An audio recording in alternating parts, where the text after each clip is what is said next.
What's criminally overpriced to you? Albuterol. How the hell does a life-saving medicine go from $15 to $75 while simultaneously lowering the amount of dosage? My husband needs rituximab infusions due to a rare kidney disease. They are $16,000 each. That's $16,000 per 4-hour infusion. And they aren't covered by our insurance. I'd if you know about this, but generally you can make insurance cover certain things that usually aren't by default by filling out some form stating that there are no alternatives available and it's not a cosmetic procedure. It works with my meds, at least. Second, you can negotiate the final bill with hospitals, not the insurance. If you tell them straight up that you can't pay remotely close to that, they usually drop prices by 70 to 80% just like that. Read more about it before trying it, but it definitely works. Or the best case scenario, fly to a third world country like India, which is cheaper, and get it done there. $1,200 for round trip and maybe about same if not cheaper through a public hospital. Edit. For those complaining about me referencing India as a third world country, I just want to say that the context the term is usually used in is meant to describe a developing nation and is no insult to any country. Didn't mean to hurt anybody's feelings. Also, when I said that price can be dropped by 70 to 80%, it was an understatement. In reality it can be dropped by much more, but I can't stand on a definite number to answer exactly how much. Edit 2. The term Third World arose during the Cold War to define countries that remained non-aligned with either NATO or the Warsaw Pact.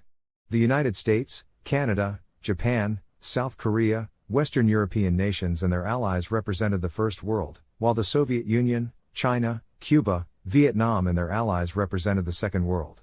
This terminology provided a way of broadly categorizing the nations of the Earth into 3 groups based on political and economic divisions. Wikipedia. Stop taking third world countries so hard, guys. It's not a dick. Take it as easy. +1 to visiting India/Mexico for expensive surgeries. My friend's dad stayed in India for 3 months to get a complicated spine surgery and a partial nephrectomy done. It cost them around $10,000 including tests, hospitalization 1 month, medical equipment, surgery, rent, food, travel etc. Same thing in US would have cost them over $40,000 due to insurance-related complications, and all this was apparently at one of the top hospitals in India. While coming back they stocked up on insulin cartridges and other medicines, which meant savings worth thousands of dollars. Those 3 months weren't the best for them, but hey, they aren't broke and he's leading a perfectly normal life now. Edit. Looking at some replies and DMs I get a sense that some people feel it's almost immoral that people from other countries can visit poorer countries to get medical treatment. Well, I'm no expert and maybe this issue needs further discussions. Based on what I know, I don't think what my friend's dad did was wrong. He explored an option that was advertised to him, paid for it and got services he needed. It was a win-win for all parties involved. I also don't think he got his surgeries at a subsidized/public hospital, so I don't think the argument around misusing public money meant for Indians holds any ground. Edit 2. You can also bring insulin and other medicines to US as long as a doctor prescribed it to you and you don't intend to resell it. Obviously you cannot carry a suitcase full of medicines, but you can get a few months of supplies with you for individual use. Just don't be stupid or do illegal stuff. Canadian here. It's definitely cost of mobile/internet plans. They're ridiculously overpriced and it makes me cry to see prices elsewhere. Edit. Thank you for all the awards. I read somewhere the average GB of data was $15.50 in Canada, and 9 cents in India. Totally agree. That we don't have a monopoly is just smoke and mirrors. We definitely do. Throw in some price fixing, for good measure. It actually is just about illegal. I pay $160 a month for 2 phones to have very spotty and near non-existent data in my area and other companies aren't much better. Verizon by the way. Edit. A word. Fucking salads. Man, it's so frustrating. Sometimes I just want something light and it costs me more than 6 hamburgers. Caesar salad $13, pennies worth of lettuce and dressing. Croutons? $1 extra. Chicken?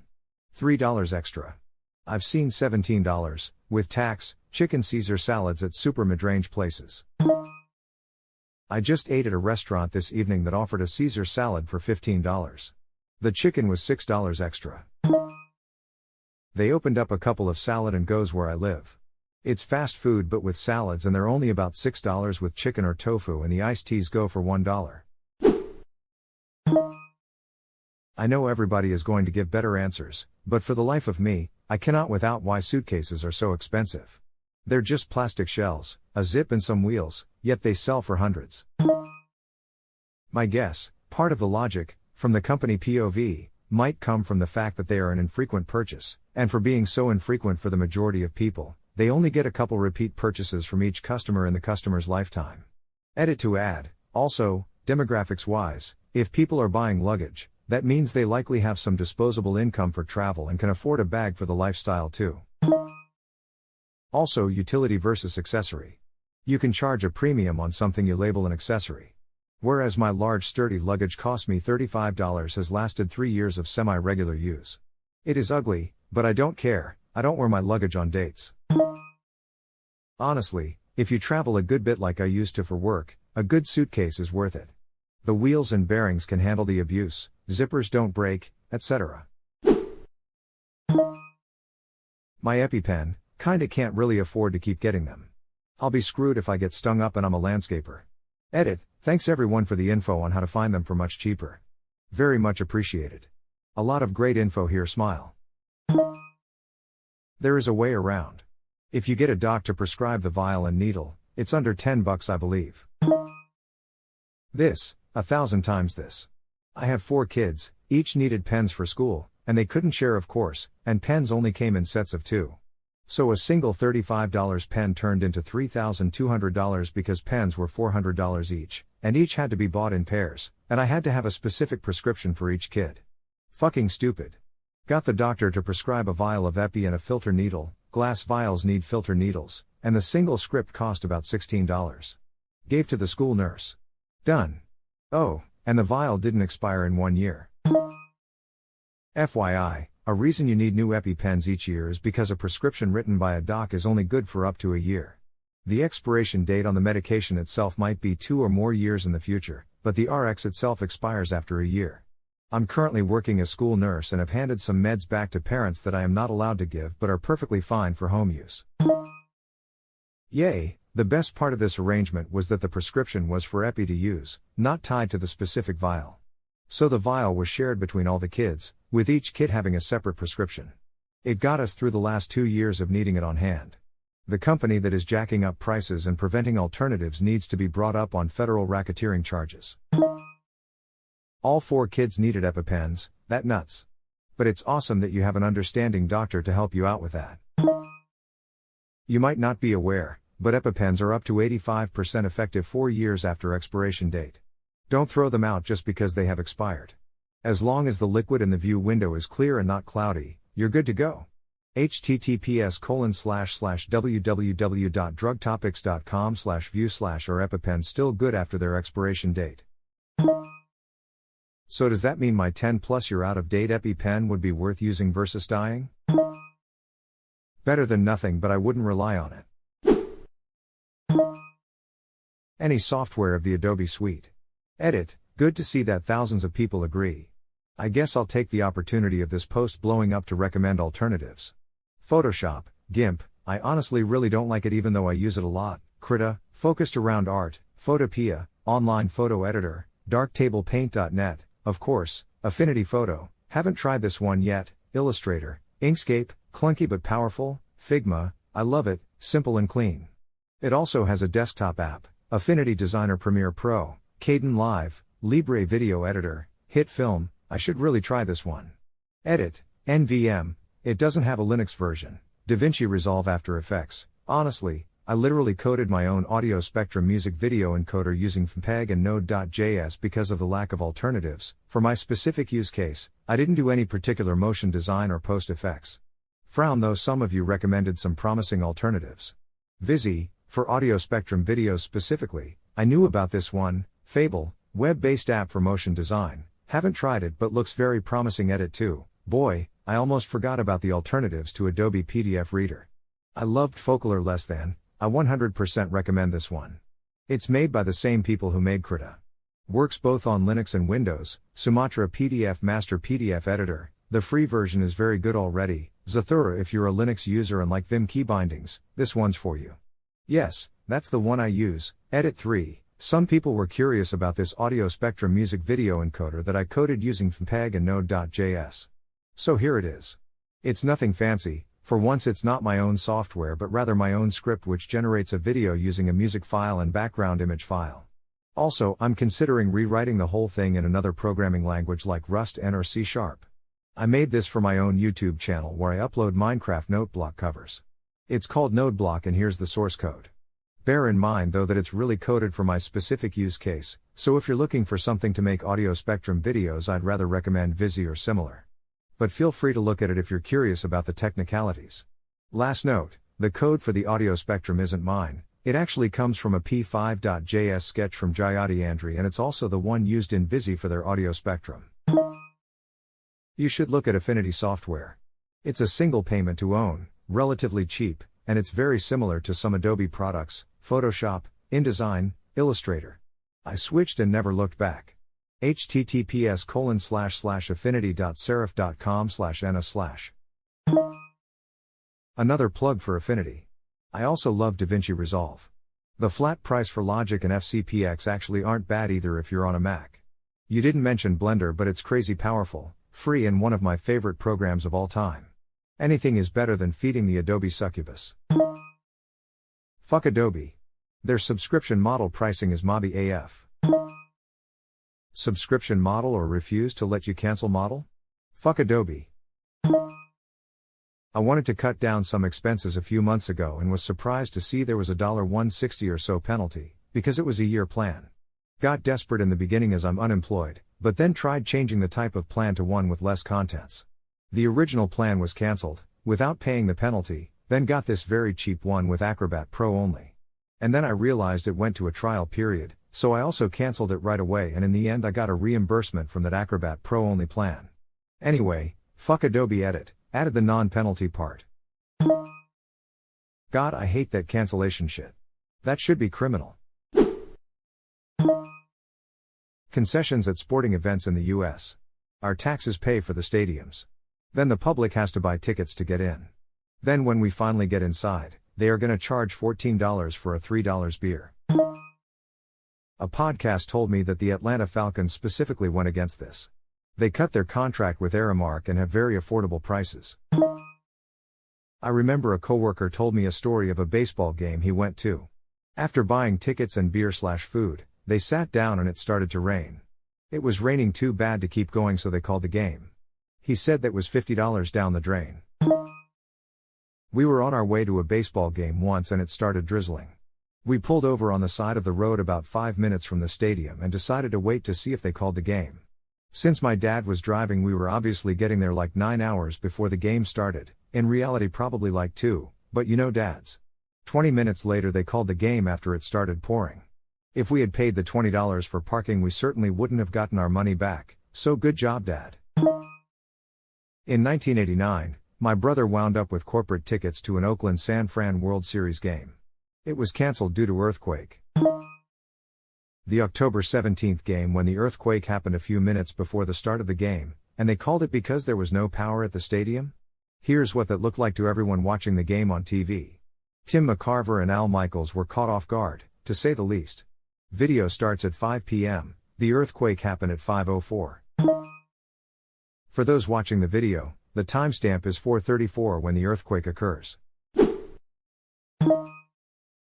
Dying. It's so expensive to get out of the system. It's easier the second time around. First time, huh? This is why I tell my wife to just leave me in a ditch somewhere if I die. She thinks I'm joking. When I die, just throw me in the trash. College/university. Funerals. Just melt me in a bucket of acid, and fling me at my enemies. We should be friends, for obvious reasons. Dead me will never financially recover from dying. Precisely why my will is going to have strict stipulations that no one should waste any money on my useless corpse. Spend it on beer instead and have a party on me homies. Basically what we did for my brother. Although, he drank himself to death so we went out to eat at one of his favorite restaurants and nobody much wanted alcohol. Instead of paying somebody $1,000 to airbrush some pink onto his face and give us a place to stand around looking grim, we sat around telling the happy stories and remembering the dumb shit we did as kids. Even with no funeral/service/ etc., there will be a cost for cremation, burial, etc. that your next of kin will need to deal with/pay for. Your will needs to state what you want done, and plans made to fund it.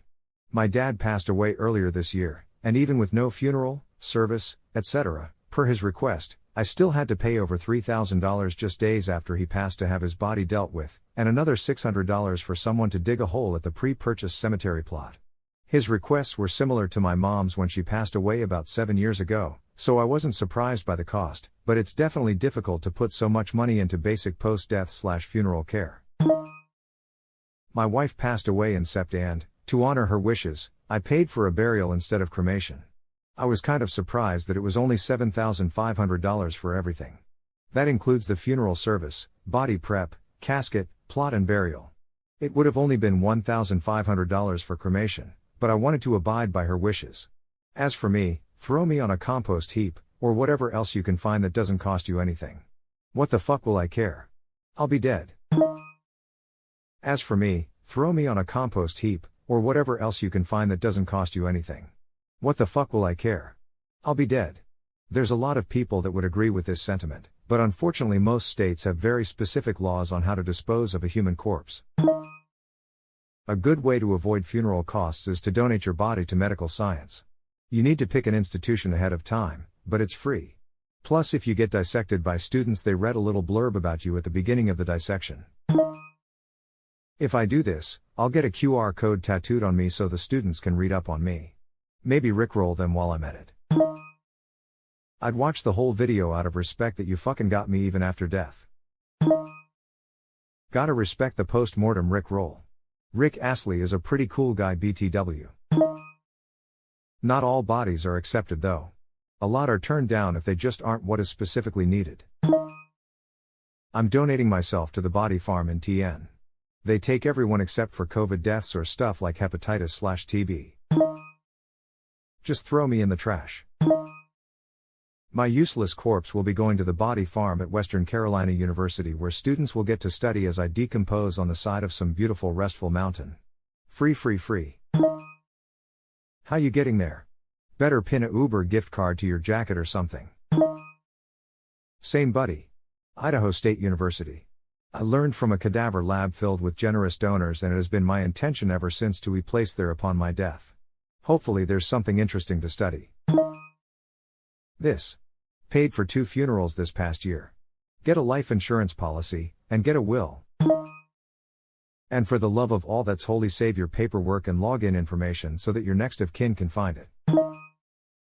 My mom died. I went into her bedroom and found a scrap of paper with all of her passwords. She wrote "I love you" all over the page.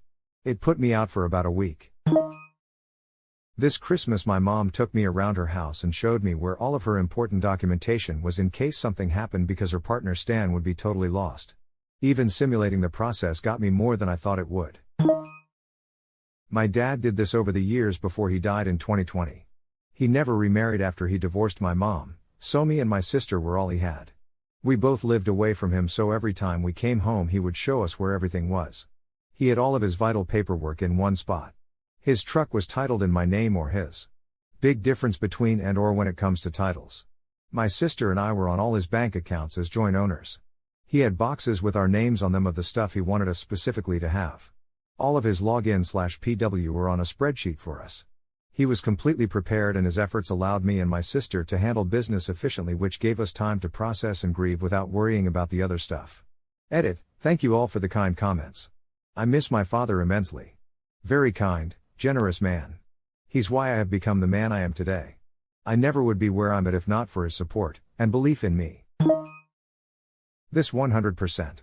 My mom left a notebook of all her passwords and account numbers and had us listed as beneficiaries as opposed to her insurance going through the estate, which can take forever. The organization of all the important stuff definitely prevented multiple grief triggers and allowed me to close everything in a matter of weeks and made the grieving process much more calm. This is now my number one piece of advice I give to people. Had an old relative die and was dealing with the estate. They kept all sorts of paperwork that was just not needed, for example maintenance and warranty information for vehicles that had been traded in decades ago, and we really had to dig through to find all of the information that we needed to settle the estate. We found a voided will and a draft will, but it wasn't until weeks later that we actually found the signed and notarized one that could be filed. Pops, why in the love of God are you saving an oil change receipt for the Buick? You sold it 20 years ago. As soon as I throw it away, I'll need the damn thing. If God wanted me to throw things away, He would have given me a trash can. Pops, you have a trash can right there.